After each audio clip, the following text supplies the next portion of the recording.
I want to answer a question that I recently got from a client after I showed them a property and they were offered a temporary rate buy down.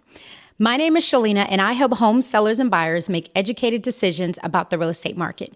I'm also an international speaker and trainer, educating real estate professionals on how to serve their clients through relationship and not transactions.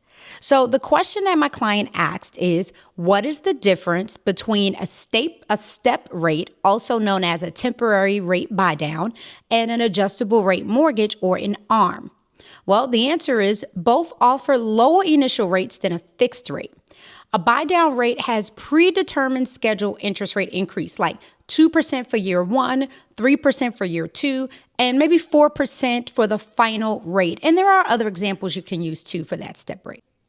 An ARM changes based on a market index after an initial fixed period, meaning future payments are unknown and depend on the market shift.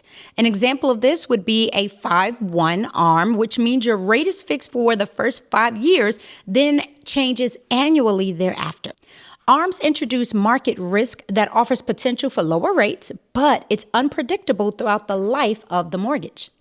A buy down rate offers budgeting certainty for future salary increases that you can get with your job, as your first and possible second year mortgage are bought at a discount, giving you a lower monthly payment for at least the first 2 years that you choose this option. So what's the point? You've got options. You can do an adjustable rate, a fixed rate, a buy down rate. There are so many creative ways to get into a home, but understanding the impact of the options is important to home ownership and affordability. If you want to learn more about how you can create a strategy that is personalized to you, then get on my calendar and let's have a conversation. Information is always free. It's what you do with that information that determines your future.